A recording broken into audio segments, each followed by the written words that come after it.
Nathan, akala ko ba mahal mo ako? Nangako ka sa akin na ako lang babae mamahalin mo. Pero ano tong nakita ko? Ipaliwanag mo ito sa akin. Yung totoo, Nathan. Jenny, hindi ba sinabi ko naman sa'yo noon na isang papapanggap lamang ang gagawin natin para hindi matuloy ang binabalak ni ma'am na ipakasal ako sa ibang babae? Pero natagpuan ko ng totoong pag-ibig kaya tigilan natin to.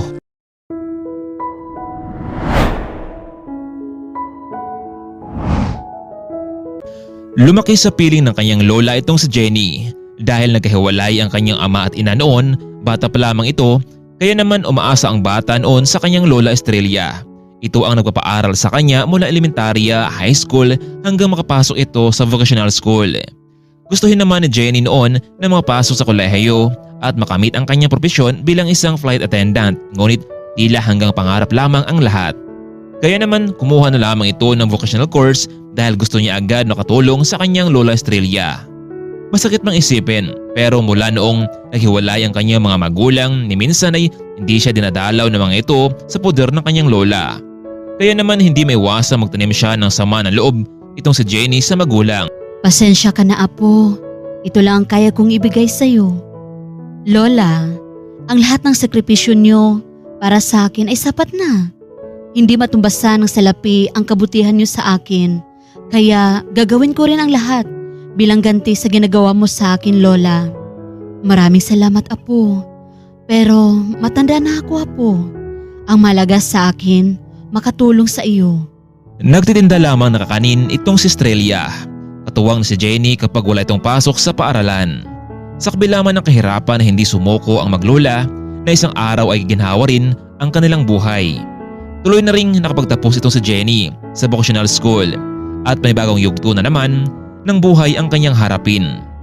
Nakapagdesisyon itong si Jenny na magtungo sa syudad para kahit papaano ay makahanap na rin ng trabaho para suportahan ang kanyang lola Estrella sa gastusin at ilang maintenance na gamot na para sa matanda.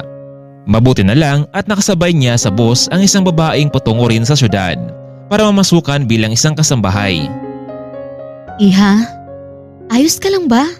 Mukhang kinakabahan ka. Saan ba ang tungo mo ngayon? Sa syudad po, ma'am. Maghahanap ng trabaho pero hindi ko alam kung paano magsimula eh. Iha, anong degree ba ang natapos mo? Vocational lang po, ma'am. Nag-aaral akong magluto. Naku, huwag mong ibaba ang sarili mo kahit tagaluto ka lang. Alam mo, Iha, wala naman yan sa mataas na pinag-aralan ng isang tao. Alam mo, kung ayos lang sa'yo, sumama ka sa akin sa papasukan ko. Naghahanap sila ng tagaluto roon.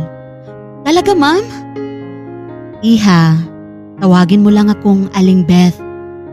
Sige ha, tawagan ko muna si Don Manolo na nakahanap na ako ng makakasama sa pagpasok sa mansyon. Maraming salamat talaga, Aling Beth. Tatanggapin ko itong utang na loob at sa trabahong inaalok mo sa akin. Dahil sa pagtanggap ni Jenny sa alok ni Aling Beth, dito na magsisimula ang kanyang totoong buhay. Dito niya na maranasan ang totoong mundong ginagalawan. Kasalukuyan silang nasa loob ng bus. Tinawagan ni Aling Beth ang kanyang amo na may kasama itong katuwang sa trabaho bilang tagaluto sa mansyon. Dahil mahaba-haba pa ang oras na kanilang lalakbayin, natulog muna itong si Jenny sa bus bagamat hindi niya alam kung ano ang kahantungan nito. Umasa siyang sana mabuti at mabait ang kanyang magiging amo. 8 oras ang nakalipas. Nasa terminal na sila. Hinihintay na lamang nila ang pagdating ng susundo sa kanila. Aling Beth, ang bilis niyo namang nakarating dito. Benji, ito nga pala si Jenny. Makakasama natin sa mansyon. Magandang araw sa iyo, Miss Beautiful. Jenny pala. Natutuwa ako at makasama ka namin sa mansyon. Aling Beth, balita ko darating daw mula sa abroad ang anak ni Don Manolo.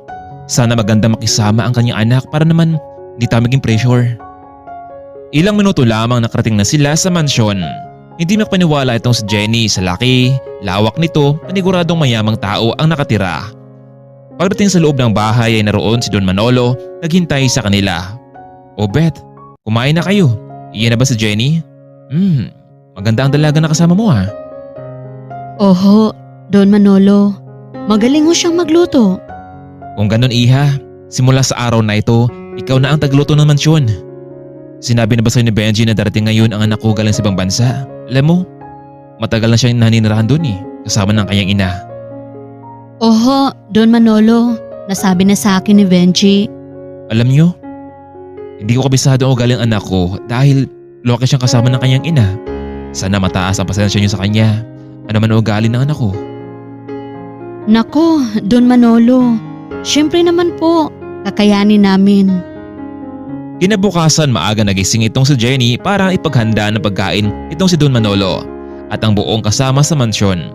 Hindi makapaniwala ang Don sa sobrang sarap, paniguradong magustuhan ito ng kanyang anak. Ilang minuto pa ang nakalipas, may tumawag sa telepono. Hello Dad, I'm here. Who will pick me up at the airport? Nathan, just wait for a while. Our driver Benji will pick you up. Okay Dad, I'm waiting. Hindi pamilyar si Nathan sa lugar simula kasi noong naghiwalay ang kanyang mga magulang at dinala siya ng ina sa ibang bansa kasama ng kanyang stepdad ay wala na itong masyadong komunikasyon sa kanyang tunay na ama. Ganun pa man hindi naging maramot ang kanyang ina para laging paalaala ang tunay nitong ama. Hindi pumayag noon si Don Manolo na makipaghiwalay sa kanya si Mildred pero pinagtapat ng ginang na hindi na ito mahal. Kaya para walang gulo ay nagparaya na lamang ang Don sa kabila ng pangungulila nito sa kanyang anak. Tiniis niya ang lahat para dito. Sir Nathan, ako nga pala si Benji at your service. Sorry kung nahuli ako, medyo traffic kasi sa daan Okay lang Benji. Nako sir, marunong pala kayo mag-Tagalog? Oo naman. Niroon kasi ako ni ma'am kahit nasa ibang bansa ako. Dito kasi ako pinanganak hindi ba kaya mas maigi na alam ko rin ang salitang Tagalog. Matagal ka na bang driver ni Dad, Benji? Hindi ko kasi alam ang kanya ugali Nako Sir Nathan, napakabait ni Don Manolo. Kung hindi mo tatanong, siya ang sumagip sa akin noong nasa kalye ako palaboy-laboy. Pinakain niya ako, biniisan, pinag-aral sa driving school at ngayon, kinuha niya ako bilang personal driver niya. Kaya malaki po ang utang na loob ko sa daddy niyo. Meron ba siyang kinakasama ngayon? Nako sir, wala po. Ang totoo, lagi siya nakatuon sa kanyang negosyo. Kahit mag-isa lang siya, lagi niya sinasabi sa akin na balang araw ay muli kayong magkikita. Alam mo bang masaya ang dad mo na makita ka ngayon? It's my pleasure to see my dad Benji for how many years?